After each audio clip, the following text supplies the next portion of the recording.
안녕하세요. 반갑습니다. 이웅영 강사입니다. 이번 회차는 저번에 445번까지 했으니까 446번부터 보겠습니다. 문제가 좀 기네요. 일단 이제 대학 수학 능력 시험을 EBS로 내겠다 이렇게 되는 거잖아요. 근데 왜 이게 균등애가 교육을 받을 권리를 직접 제한한다고 보기 어렵냐, 이게 왜 맞는 지문이야 이건데, 이제 국가가 국민에 대해서 교육 문제에 대해서 뭔가 했는데 그 두 가지로 나눠진다 그랬죠. 만약에 차별이 있으면은 좀 오른쪽으로 균등하게 교육을 받을 권리의 문제라 그랬죠. 왜냐면은 균등하게 교육을 받을 권리는 말 그대로 이제 차별이 발생했을 때 발생하니까 문제가. 근데 교육과 관련해서 차별이 발생하진 않을 수도 있다 그랬어요. 이게 EBS를 걔만 보는 게 아니잖아요. 모든 학생들이 EBS를 다 봐야 되는 부담이 생기니까 이게 자유로운 인격 발현권의 문제가 됩니다.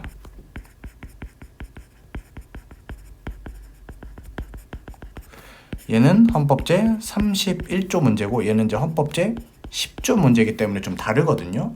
그래서 EBS는 그 학생만 보는 게 아니라 전체가 다 보기 때문에 능력에 따라 균등하게 교육을 받을 권리, 이 개념에 의하면 직접 제한된다고 보기 어렵습니다. 맞습니다.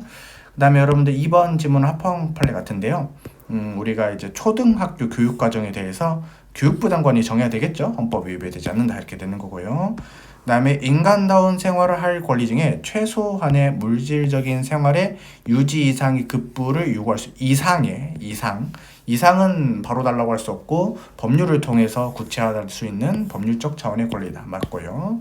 그 다음에 의무교육은 무상으로 한다. 이것은 초등교육에 대해서는 효력 규정이 맞죠. 그래서 초등교육에 대해서 헌법상의 권리를 의무교육으로 받을 수가 있다. 그 헌법상 보장되고 있는 학문의 자유 또는 교육을 받을 권리의 규정에서 교사의 수업권이 있다 하더라도 무조건 국민의 수학권이 이기죠. 그래서 수업권을 내세워서 국민의 수학권을 침해할 수는 없다. 맞고요. 서울대학교 재학생이 우리 학교 그냥 대학교로 해라, 법인으로 만들지 말라라고 요구할 권리가 있냐 이건데, 이런 것까지 교육을 받을 권리에 포함되지 않는다라고 되겠죠. 그래서 전체적으로 다 맞는 지문이 되네요. 그럼 이제 옳은 것은 하나, 둘, 셋, 넷, 다섯 개 해가지고 6개 해가지고 4번이 답이 되겠습니다. 자, 1번 초등교육과 의무교육은 이제 법률로서 정하도록 하고 있다 해가지고 의무교육으로서 실시하도록 규정이기 때문에 초등교육까지는 헌법상 기본권이고 그 이상을 어디까지 할 건지는 입법자 맘이다. 초등교육, 의무교육은 이외 의무교육은 구체적으로 법률에서 이에 대한 규정이 제정돼야지 가능하고 이외 의무교육의 실시 범위를 정하는 것은 입법자 형성의 자유에 속한다 이렇게 되는 거죠. 다음에 여러분들 중학교 교육을 의무교육을 단계적으로 실시, 헌법이 위배되지 않는 것이죠. 제도적 단계 향상 이렇게 되는 거죠. 3번 교육에 기회균등권이 있는데 정신적, 육체적 능력 이외에 성별, 종교, 경제력, 사회적 신분 등에 있어서 교육을 받을 기회를 차별하지 않는다. 실질적인 평등 교육을 받을 수 있어야 된다. 적극적인 정책을 실현해 줘야 된다. 뭐 전체적으로 맞죠. 4번이 뭐 이제 답인데 급식비가 그렇게 본질적이고 핵심적인 부분은 아닙니다. 의무교육에서. 그래서 급식비를 우리가 학부모가 좀 부담할 수 있도록 하는 것은 헌법에 위배되지 않죠. 그래서 4번이 좀 답이네요. 초중등학교 교사니까 초등학교, 중학교, 고등학교이죠. 초, 중, 고등학교 선생님들이죠.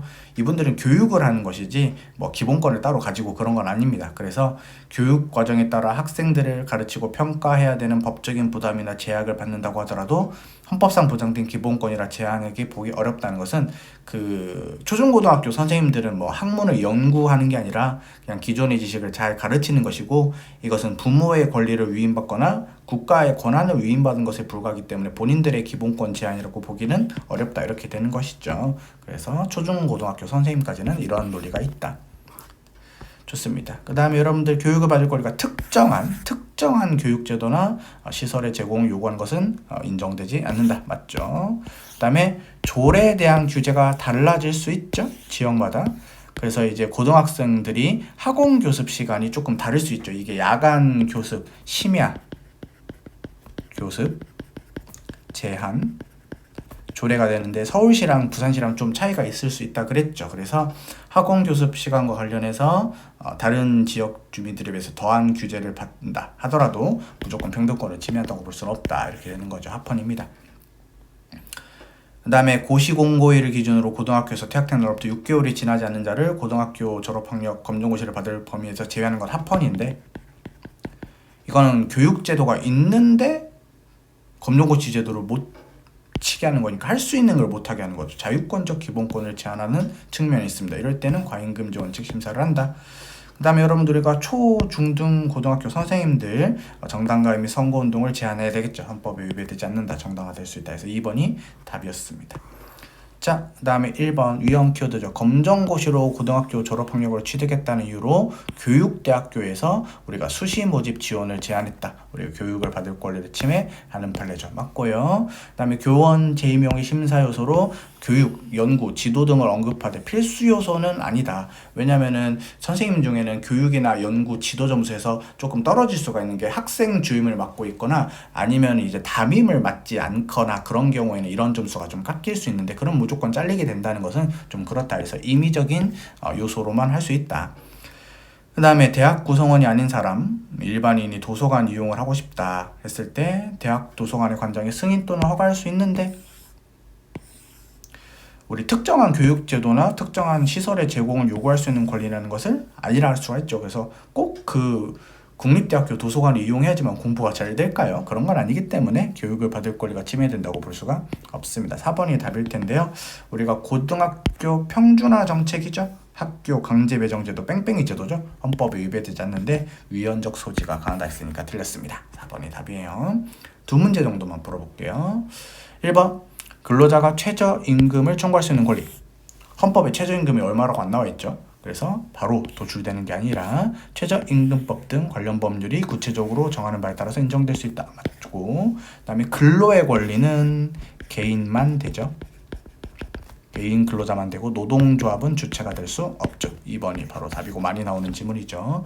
단결권에는 개별적 단결권도 있고 집단적 단결권도 포함이 된다. 맞고요. 근로의 권리로부터 우리 직장 안 망하게 해주세요. 직접적인 직장 존속 정고권이 포함되는 것은 아니다. 그래서 2번이 쉽게 답을 하고 볼 수가 있습니다. 그 다음에 여러분들 근로자에게 보장된 단결권의 내용인데 적극적 단결권만 보장이 됩니다. 노동조합을 결성하지 않을 자유나 노동조합에 가입을 안 할 자유, 그 다음에 가입한 노동조합을 탈퇴할 자유, 이것들을 소극적 단결권이라고 부르는데, 근로자의 33조 1항에게 보장되는 기본권은 적극적 단결권만 포함이 되고 소극적 단결권은 이때 포함되지 않습니다. 대신 소극적 단결권은 33조 1항이 아니라 헌법 제10조나 헌법 제21조로 보호가 될 수 있다. 이렇게 여러분들 공부했죠. 그래서 1번 틀렸고요. 근로의 권리는 국민의 권리이기 때문에 외국인은 주체가 될 수 없다. 하지만 일할 환경에 대한 권리는 우리가 기본권 주체성을 인정할 수 있다. 이것은 자주 나왔던 판례다. 근로의 권리는 사회적 기본권이기 때문에 국가에 대해서 직접 일자리를 청구하거나 일자리에 가르면 생계비를 내놔라는 게 아니라 좋은 정책을 만들어주세요 라고 그치는 것이다. 맞고요. 그 다음에 이제 교원노조를 설립하거나 가입할 수 있는 자격을 선생님, 초등학교, 중학교 선생님들로 한정해서 교육공무원이 아닌 교수님들의 단결권조차 전면적으로 부정한 거 헌법에 위배가 되는데 목적의 정당성부터 위배되는 판례다라고 여러분들이 중요하게 배운 판례죠. 그래서 교육공무원이 아닌 대학교 교수님들의 시간 강사 이런 분들이 있는데 단결권부터 인정하지 않은 게 헌법 위반이 됩니다. 좋습니다. 그래서 1번인데요. 이런 식으로 이제 한 페이지나 두 페이지를 이렇게 풀어보려고 합니다. 그럼 7문제에서 8문제 정도 되거든요. 한 5번, 6번 정도 하면 끝날 것 같죠? 그래서 여러분들 마지막까지 열심히 제가 진행하겠습니다. 오늘도 고생 많으셨습니다. 고맙습니다.